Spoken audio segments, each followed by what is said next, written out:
me again. I'm back from a little hiatus. I think the last time I posted something was maybe over a month ago. I can't remember. The hair is a little crazy today, so we're just gonna ignore that fact. I thought I'd do a little sit down video talking about uni. I finished my bachelor's degree a couple weeks ago. I get my grades next week, which is a little scary. And then I graduate in a couple months. I have my actual ceremony in a couple months. And I thought, why not do a little video on what to expect and things that I wish I knew before I went to uni. I did one of these videos for high school when I finished high school. I think I posted it, let me see. I posted it on the 12th of January 2022 and it was titled, How to Survive High School, Tips from a Recent Graduate. So why not do How to Survive Uni, Tips from a Recent Graduate? I just realized you can see the Christmas tree in the background. It's Christmas time and I'm very excited about that as well. And I'm sure there'll be some Christmas, oh wait for the train.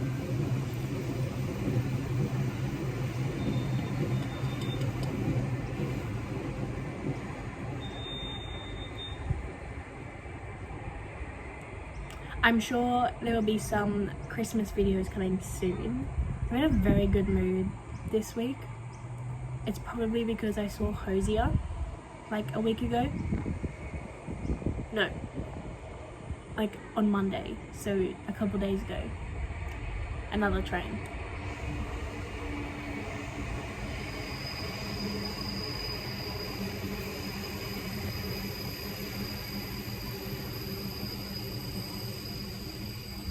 And then I saw the Wicked movie 2 days ago and I cried. It was beautiful. So I'm really, really positive about life, and it's probably because I don't have assignments to do either. So I can just do what I want. I've been reading a lot. I want to start junk journaling, which I think I might do another video on separately. Starting my junk journal and things like that. In my cute little room. I'm not sure if you've seen a lot of her, but the gallery wall is growing. But yeah, let's get into the video and talk about some tips for uni or college or whatever you guys call it. Let's go.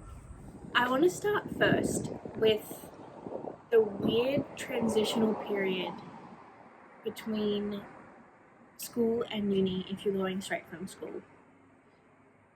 It's a very strange time. You're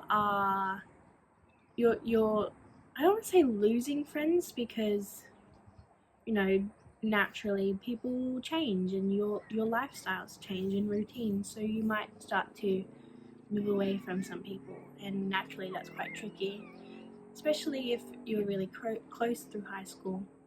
Not to start on a sad note or anything, but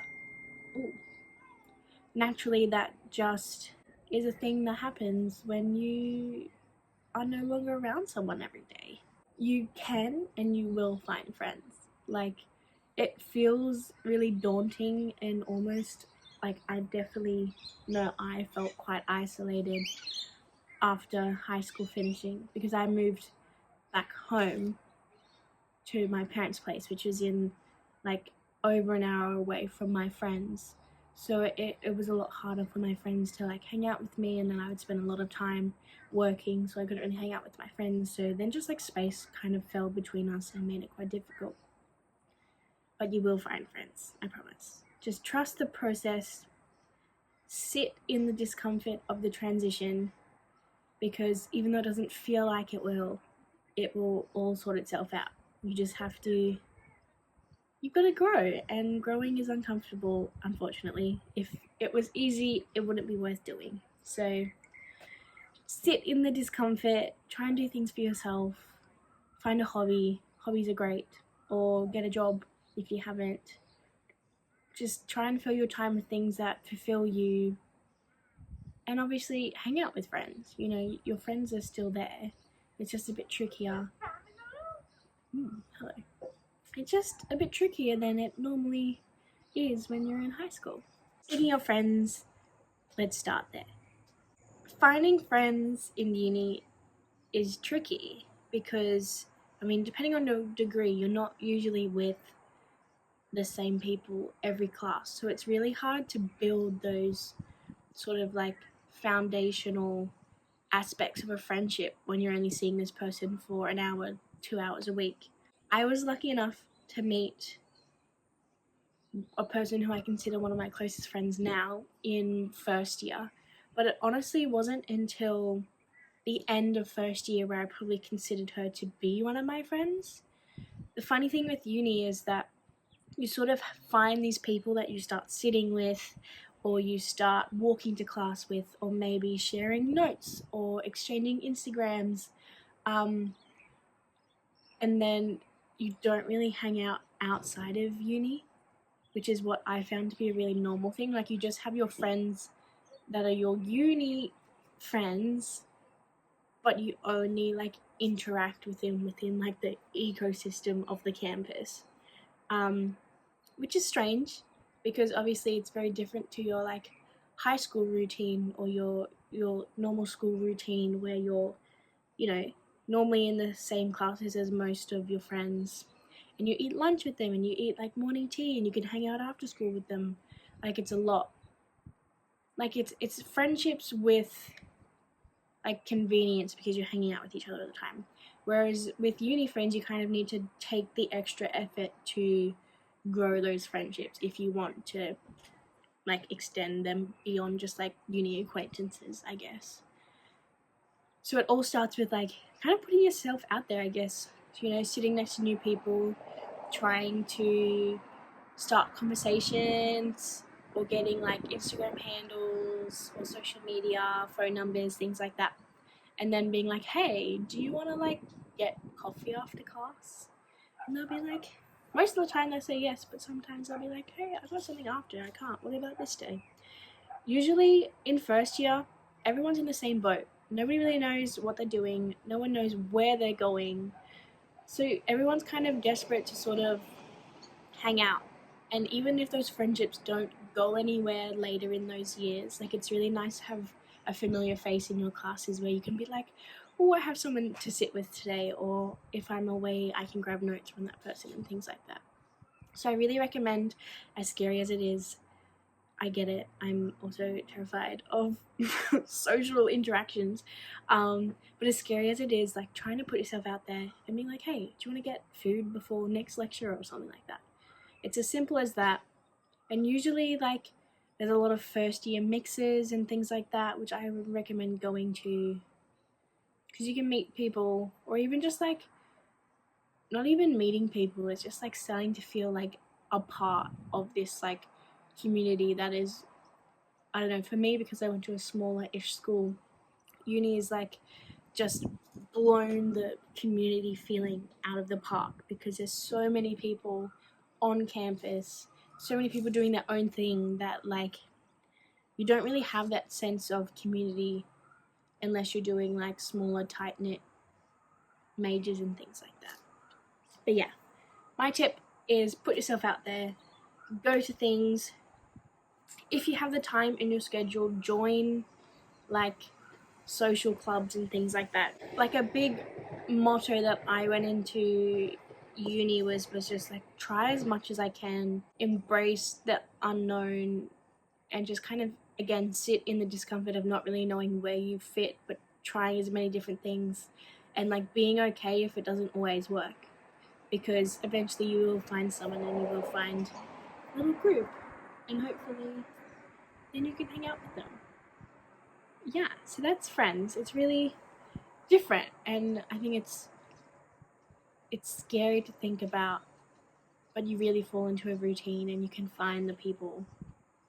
I think finding huge groups is not always the right mindset to have. Like, it's really easy to think of like the Hollywood uni or college life, and I mean, I think people can find that if they're living in like dorms and things like that, But personally, not living on campus and only interacting with these people in very small amounts of time just meant it was harder to find those connections, and I had to put in the extra effort to find those connections. And I only had smaller groups, like 1 or 2 people from, like, out of all of my courses I consider my friends, you know. So I think just being open to whatever comes your way, and like not putting too much pressure on yourself to figure it out all too quickly, you know. Just like see how it goes, flow with it, trust that it will all sort itself out if you are willing and okay. And you gotta believe in yourself. It's scary, it really is. I totally understand. I was terrified. And low-key in my 3rd year I was still a little bit terrified. It's like, oh, what if I don't know anyone in this class and blah blah blah. But then there's also like this weird type of comfort in being alone at uni. Like, it's so normal to be doing your own thing that it's not really seen as like a not cool thing. It's just more of like a, oh, they're kind of doing their own thing, and that's cool. So that's friends.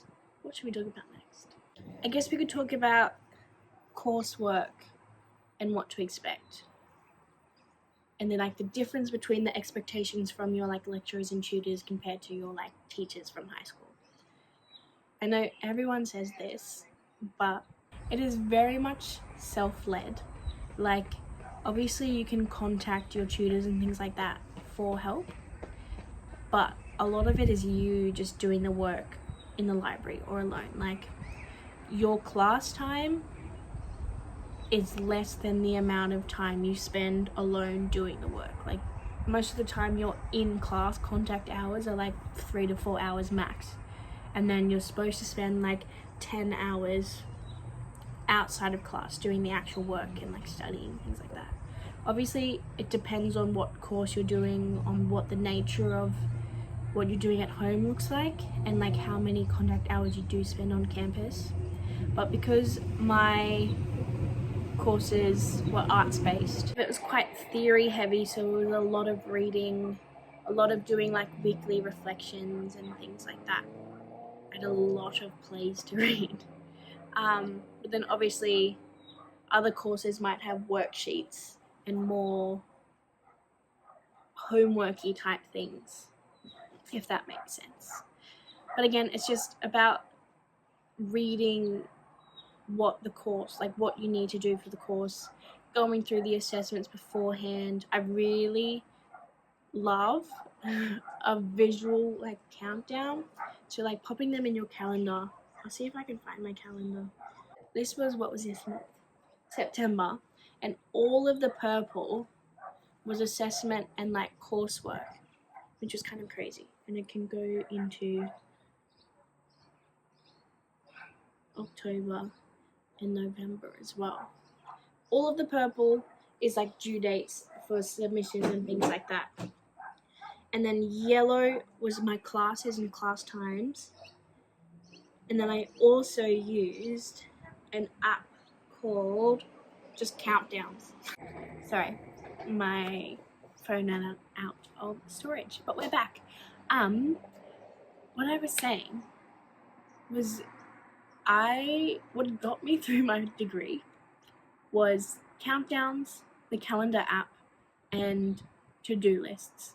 I have heaps of TikToks on my TikTok account of just like study days, and they all start with the to-do list, and to-do lists kept me sane throughout my degree without sounding stupid. They really did, because my brain needed to visualize what I needed to get done, and then once I got it on a piece of paper, I could then prioritize what needed to be done first, and then like what I could do versus what my brain wasn't feeling up to, and that kind of thing. I'm also aware that I'm currently losing light. We're about to get some rain by the looks of it, so if it's getting darker throughout this video, that's why. Yeah, those are my tips for keeping on track of coursework. Ask as many questions as you need. Talk to your lecturers and your tutors. They are there to help you. they won't baby you. So you need to be proactive and advocate for yourself. The biggest shock, I think, for me was that you don't get drafts unless some tutors would be like, I'm happy to look over it if you send it to me. But most of the time, you don't get drafts for assignments and things like that. It's very much just like verbal feedback, or it's like if you show it to them, they will most likely help you. But they're not going to be like, hey, do you need help?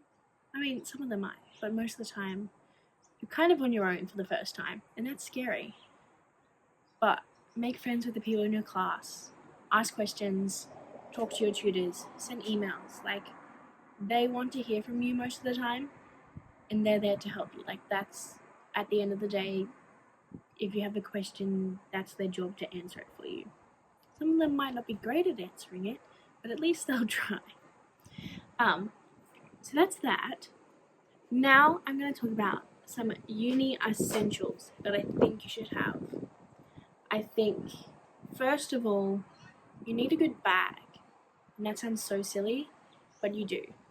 Because you're carrying around pretty much everything. Like, you don't really have a locker or anything to put your stuff in. So most of the time, I would have my uni stuff and then my work uniform or things like that in my bag, and a lunchbox and a water bottle all in my bag because I'm on the go and I don't have a car to put it in. So I will show you my bag and I'll link it down below. Okay, my phone keeps running out of storage, but it's fine. I'll do this quick before I go. This is the bag that got me through uni. The brand is called Array. It's a Australian brand, and this is one of those bags that has like always. This is one of those bags that has like a million different compartments inside, and it is literally a lightsaber, a lifesaver, and you can like zip it up so it's closed. This is like my everyday bag. Hello, I am back. It is a few days later, and yes, I'm wearing the same shirt. I promise you it has been washed. Do not worry. I literally gave up on filming. I was trying to film, and my phone kept running out of storage. I was trying to update at the same time. I was losing light, so I gave up on filming that day. Okay, next, I'd say find a note-taking system that works for you. I said this, I think, actually in my high school video, which is kind of funny. But you need to find one that works for you. Some people, you know, have iPads. I personally didn't use this too much, only in like drama and stuff when I had like to have scripts and like take notes on scripts and things like that. For the most part, I took notes on my laptop, which is over there. You don't need to see what a laptop looks like. Just because I'm not a super duper fast writer, and like just needing to keep up and like just meant, you know, taking notes on the laptop. Lots of people use goodness. Lots of people use things like OneNote and like, I guess, Notion and things like that to keep their notes on. I tried that. It just didn't work for me. I love Notion. I've used it for lesson plans and things like that. But uni-wise, didn't work for me, so I just did it in the old Word document. For some classes, I did end up taking like physical notes. I don't know if I have any with me. One class I had to take like weekly observations of class to then do like a reflection. So like that's when I would actually physically write it down in a little notebook. It honestly, it's about what works for you, and just try and go with the changes as much as you can, because it gets better. Just the first year is very confusing, and then you're like, what is going on? and I think that's a rite of passage of uni. And on that note, I'm gonna leave you because I have to go to a dance class. But you've got this. If you have questions, I'm more than happy to answer. Uni's scary and confusing and very different to anything you've ever experienced before. And it's okay to learn. Usually in first year, everyone's trying to figure out what's going on at the same time, so you're gonna be okay. I promise you that. Okay, well, I will see you with another video soon. I'm hoping to do some vlog things, maybe some crafty things. I have like junk journal things on the way, so maybe there's a junk journal video. So I'm sure I'll be making videos now that I don't have uni, because I have free time. Woo! And on that note, I'm gonna stop procrastinating and yapping away, and I'm gonna go get ready for dance class. Bye.